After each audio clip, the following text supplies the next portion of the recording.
Merci Balandia Océan du Congo, merci Nabino, Onyoso, Bozuli Baku ya kolanda biso na ngonga oyo boye tika eke suke zali mbala liboso ya kolanda biso na kati ya Océan du Congo, bo s'abonner massivement na kati ya émission oyo boye,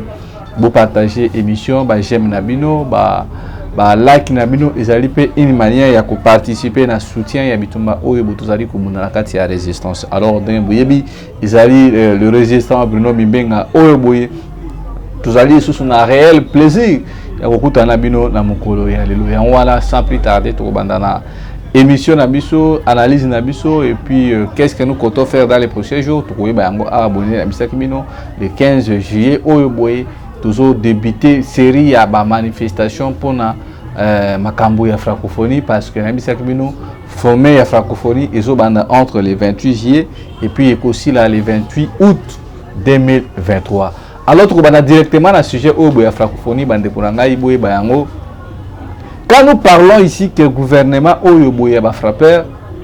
il ça a problème. Lelo oyo boye sommet à francophonie, ils a kusala manamboka na biso. Mais jusqu'à preuve du contraire oyo gouvernement congolais est très dans foot en bon côté, il y a athlète. Parce que chaque participation à sommet à francophonie, par foot par athlète, une affaire il y a $380. Parce que la francophonie, ils allaient pour promouvoir la langue, mais ils allaient pour la culture. Selon le nombre d'artistes, nabino bogotinda, selon le nombre d'athlètes, nabino dans le domaine sportif, nyonso bogo foot là bon. Mais les Cambodgiens sont n'a pas sina mawa. Bon, eux allaient destiné pour la kofuta pour la athlète na biso ti sikoyo nde tozolo ba awa lelo tozali 6 ba athlète congolais ba futina no mbongo na bango te. Il semble que le gouvernement congolais ils a ba moyen te pour na kofuta mbongo wana mais bande ko ngai ata ba lobi koyiba yango ata ba lobi ke bino besoin diplôme besoin brevet ya frappe na ba contexte ya bobatu ba kozwa biso au sérieux ndenge nini. Parce que boyebi mutu ayibaka mbongo bon détournement mbongo aliboso akima na mbongo wana DJ wana mbongo na mibale yeyi bafe batonga ba infrastructure routière ba logement bakamboska ba nini kosalema lelo oyo boye misala nanu ezana no akou. Donc dans quelques jours qui nous restent ici incertitude ezali pour na kozwa sommet à francophonie wana ba prochain biso pe tozoka na pour na kosala ba activité na balabala ya wana bomoni lelo. Parmi les pays francophones au monde, il y a beaucoup de France, Azali, le pays francophone, où Azali déjà n'a pas de doute. Il y a côté de représentants dans bango, athlètes dans bango, basalaki réunion moko, balobi bango pe côté de athlètes dans bango sauté, vie insécurité dans mboka, vie ba infrastructure ça bien té, vie ba conditions nyonso, oh c'est l'homme expert dans bango ba pesi bango rapport. Boki arabe gouvernement congolais coopéré les manipulation ya banani ya ba opposant. Oh qu'est-ce qui se passe? Ba français ba moi que bino boza sérieuté au lieu ba annuler nini participation na bango ba lobi soki ba ko annuler langue na bango parce que bango moko ba koyo makambo et cause un impact te ba lobi ba zo réduire nombre ya batu na bango côté belge pe kuna bango pe ba lobi batu wana ba koya nyoso te. On peut réduire le nombre de parce que la Belgique, tout ça, dans la côté Moussou Balobaka néerlandais, côté Moussou Balobaka allemand, côté Moussou Balobaka une partie à la français, côté à Wallonie. On peut dire que le gouvernement, le régime, insécurité, misala, basala sport, terrain, conditions de bataille et qu'on permette de pour bâtir batuna bango sur le père que non, mobondo, bakambo balèvement, bakwa lever batuna bango. Boyoki a gouvernement oté ezali batu ya opposition nde mutu baza ko babongo pour que na déstabiliser sommet à francophonie. Oh nani amungi nani na monde nani amungi que non qui ça depuis Félix Azwa pouvoir makama malonge za la raté nani amungi que non depuis batu oyo baza abu insécurité détournement do amateurisme incompétence si on a climat ya moye 3 pays déjà va se prononcer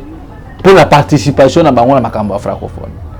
Il y a un moment à côté de la mission résistant, on a vu au victoire parce que tant que bandaki bitumba o ya francophonie bandaki kotalisa bino que non gouvernement ba yibi mbongo pona makambo ya francophonie. Comment est-il possible que vous organiser le sommet à francophonie mais vous êtes incapable de kufuta mbongo pona ba athlète na bino ba participer. Ya wana nazo senna na bino bande ko ngai. Sommet de la francophonie ezali nango anarque parce que Félix Tshisekedi aza ko luka crédibilité aza ko luka avandisa aza ko luka bilala loko ndi ba luka la bougie. Ya wana tozo senga na bino bande ko ngai. Totelema. Mboke zo kene mabe. Nyonso oyo bozoluka bazomona bozosalaka awa bo ezali kaka mpona diversion ezali mpona kodistraire opinion mpona zini babosana ke makambo ezoleka na este au moment oyo Bunagana ezali occupé au moment oyo ba M23 bazosala exaction na bango bazokota bazwa mboka na biso kote oyo boye biso toza focalize mpona makambo oyo boye kopesa biso eloko moko te yango wana bozomona chaque fois tozobisa bino prudence ekenge koluta nyao parce que batu oyo baza capable na nyonso to bomona ke batu oyo baza ba frappé botala kaka makambo ya carte d'identité Peter Kasa davandi rote toye il faut congolais nyonso akoma koza carte d'identité bango wana basali makambo na bango nde bamesana kosala baye koprésente biso carte d'identité sans pour autant basala enrôlement non sans pour autant basala recensement plutôt excusez ngai bosali recensement te boyebi nani aza congolais nani mpe aza congolais te mais boyeka mbala moko o recensement mais boye bango na kati ya nini ya recensement wana nde bosalaki enrôlement na barapport oyo bopesi il a fallu 43 millions de congolais oyo bakendaki kose fait enrôler bosoki tozalaki bato oyo botoza na bolingo ya mboka toyei kosala recensement na église catholique parce que église catholique bazalaka na biloko na bango babengango ba CV tina bamboka ya kati boyei kozwa responsabilité wana bopesi église catholique bakotravaille yango na baadministrateur du territoire na bachef de secteur na bachef de groupement bakotravaille mpe kozwa ba plus rapide mais bino bozosala recensement bolobi ke mbongo eza te mais biso tu toyebi ke recensement wana mpona koimprime bakarte ekosenga mosolo plus de 600 millions de dollars américains yango sikoyo tozotuna est ce que carte d'identité oyo bino bolobeli biso ekozala ya ofele ou bien bakofuta mbongo donc mpo bamonaka ekozala ya ofele te parce que déjà eza kopose problème donc chaque congolais ndenge bozali wana bobanda kopréparer 10 dollars 10 dollars 10 dollars 10 dollars mpona carte d'identité donc bon imaginez sikoyo soki bafixe 10 dollars 10 dollars na 43 millions d'électeurs oyo toki kose faire enrôler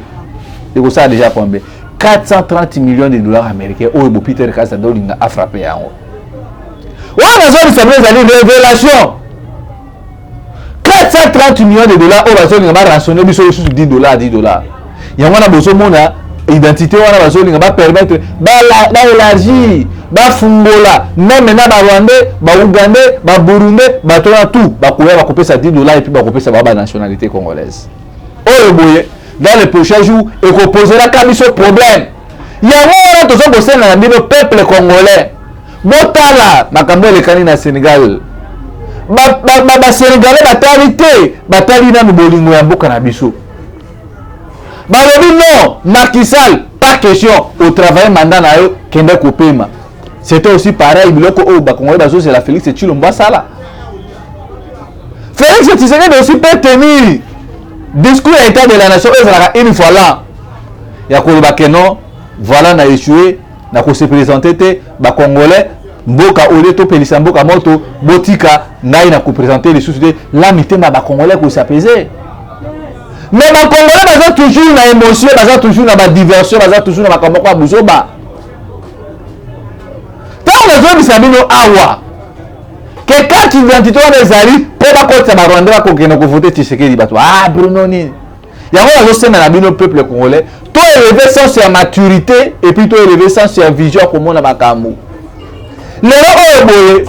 bongo na trahison ntana bisala bino kena bato baye kosangana na pembeni na président Fayulu balingi ete Katumbi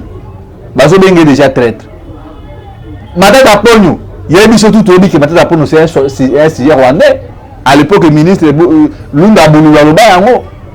c'est ça na azali mutu oyo boye donc c'est ça na azali na kati ya réseau ya ba Rwandais parce que c'est ça na bala mosi ya rwandaise ba otu wana misatu wana matata c'est ça na Katumbi ba otu koza la déclaration na bango ba isoler Fayulu na bisa bino que président Fayulu oko perdre charisme na yo popularité na likola batu obo ba ye na mission kaka po ba salir bino yango lelo otomoni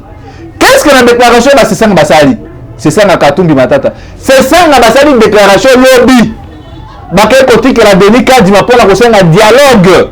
pour la cause na transition mais na kati ya rapport wana ba boyi même ko informer président Fayulu ba tout le monde ba cordia politique ba qui juste pour la crédibilité à peuple congolais le kola bazou yango allez ba isoler Martin Fayulu peuple congolais boso mona trahison transition bango ba sengi à 2 ans bino bato bolingaki te tolo ba makambo na vérité yango bimi lelo oyo boy ke batu oyo baza na mission na bango ba intérêt na bango nde baza kosala balobaki baza bango 4 mais pourquoi la kotika liste na bango na kati ya seni oyo bazo senga transition tout ça pour aller pour biso moko nde bakinwa ba congolais tout ça trop sentiment tolingi sentiment to so mona makambo te donc lelo oyo boy miti oyo boy ba isoler président Martin Fayulu kadi mayo wana ke ko benga Kabila alobi te Kabila nazana posa na kuta na bino pona makambo ya mboka pona makambo ya seni bozo mona batayo nyonso bo bazo salaka oyo boye ezali nango kaka kolekisela biso tango parce que bayebi ke bazo kene na transition bazo kene na dialogue bazo kene kuna bakosolola bakokabola et puis bakozwa majorité na bango lisusu ndongo nde bazali wana donc Kabila na Félix bakokuta dans les prochains jours bakodiscuter par rapport ya ba poste ministériel o bakozwa ya mwana bomoni lelo oyo boy Martin Fayulu bazui ba tie mopanzi bango ba ko déposer nini na bango pona bazo ba par na bango transition sa Fayulu ba isoler Fayulu pona nini parce que président Fayulu a fait déclaration que hier ko kenena maponamité lokuna ya lo ki bongo ba matata pona na Katumbi na c'est ça na bango ba lobi non biso to kenena élection et aujourd'hui et bimi lokola ke bayaki nde ko travailler bayaki ko bata masima Fayulu et lelo oyo bolokola bakomi ko kene na transition basu gain de cause na bango lokola peuple laver bango wana bakei batiki bitumba peuple congolais ce que ce que to bito réfléchir n'est-ce pas que Adolphe Mosutu avait raison tant le président Mosutu so bakero batu oyo botozana bango na bitumba moko te batu oyo boye il faut passer la repentance va se confesser va tout le pas à peuple batu bele nini aujourd'hui qui a trahi qui parce que Kabila kokuta na Félix pour battre bango déjà RCC a lobby que Kabila kokuta na Denis Kadimata il faut bakuta na Félix pour pas solo la makambo ya mboka ce qui dialogue donc c'est Félix et Mutoza la base ya kobengisa ba partie prenante nyonso bakutana basolola pour na makambo etali Congo sikoyo boye tango bakosolola bino bato bolo bakawana boko gagner nini bango wana bazoke na dialogue il y a autant de biso ba résistants to so ba ke faut to la soulèvement populaire pour to sauver mboka oyo boye bato belé bazolinga chemin ya révolution populaire te bato belé basakaka élection nani bokoma na bino ba fanatique ya ba leader de opposition botola Katumbi ndimi dialogue parce que azana besoin pe bato na yo bakangi bango ba libisa bango ba Moïse ba Salomé Skadela ba Mukebai na ba Frank Diongo ya mwana bomoni bakiko tika nini na bango pour na kosenga dialogue peuple congolais jusqu'à quand tout le monde être comprendre de manière façon au leader na biso baza ko sa biso yango nazo senga na bino bitumbeza makasi ceux qui nous pour transition mais peuple a souffrir ceux qui nous pour la dialogue mais bon non peuple a la balabala za kotale la bino yango nazo senga nazo ko interpeller bande ko na biso bo soutenir biso na combat oyo parce que na minute oyo eza lokola guerre de génération guerre oyo batu wana ba mobutiste ba kabiliste ba fatiste ba tisekediste ba ngwana ba sali bloc na ba limba kele na transition siko biso sikoyo yango to so ba renouvellement classe politique ezo senga rapport de force yango tozo senga na bino bo soutenir biso soutien na bino ezali plus important pour na bitumba oyo mais malheureusement tozo wa kosala ba activité te pour tozo na batu oyo te pour na ko soutenir combat oyo ya révolution populaire yango na bengi na bino bo soutenir biso na kati ya résistance parce que résistance eza ko senga ba moyen eza kosenga ba moyens ebele parce que batu wana baza na bongo yango zomona bazosombaka batu et ndenge bozomonaka lelo oyo insécurité makambo ba enlèvement ekoso na kati ya makambo wana il y a aussi des autorités baza na kati ya makambo wana soki lelo pe batelemi affaire reculer décision na bango bazolinga bakende na transition ekozala victoire na côté na biso peuple congolais mais soki bango baméteni kaka na transition eke peuple pe akosoni yango boye bakeno tokomi na biso bavachale tokomi na biso bamarche pied na bango oyo batu moment bakobanda kosaka na biso alemo bima bosala boye nini et puis bango baza koavancer bazotonga baimmeuble yango wana nasengi na bino mutu na mutu bisika azali azwa conscience parce que balomomba tosolaki na bango dans le prochain jour ande nazobisa bino toza koorganiser manifestation contre dialogue pas question de dialogue peuple il faut tellement bunda mpona kongo na ye barwanda bazozwa biso bongo chilombo akendaki awa na kote ya Angola awa po basigner baccord ya makambo soki ya songolele kosola baza na procédure président ya Afrique du Sud akomi abu nini président ya Afrique du Sud aye président ya Afrique du Sud aye pona kozala intermédiaire ya Kabila na Félix Tshisekedi po bakuta na pona koluka ndeni bakomi ma dialogue donc Congo kotikala ka pays ka ba dialogue Congo kotikala ka pays ya transition nous connaissons pas dialoguer pour l'intérêt du peuple congolais. Qu'est-ce que nous avons fait depuis 1967, depuis 1960? Qu'est-ce que nous avons fait pour le peuple? Il y a un lobby, il faut tout l'exemple à Sénégalais, pour tout l'élément, tout le monde, et que les politiciens vont reculer la décision à Bango. Il y a un signe de soutenir le numéro Zaliwana, dans plus de 143, 81, 73, 11, 702, ou un des beaucoup comme la biso, participation à Bino, et que vous appelez les bienvenus. Pour la marche où tout ça qui projeté d'ici le 28 juillet na mikolo ezali koya et puis le 15 ce qui va se payer na biso na analyse na biso tout ça là na combat na biso to menaka parce que bele bando ko bazotu na biso to so mona bino sur na terrain et que la journaliste et que la résistant bando ko na ce qui besoin mona biso na terrain c'est parce que nous sommes bloqués sur le plan de la finance biso to so mona bitumba o mona effort personnel énergie ezali courage ezali tous en a pour ça to changer makambu mais tous en na ba moyen pour que non to mobiliser plus de milliers de jeunes congolais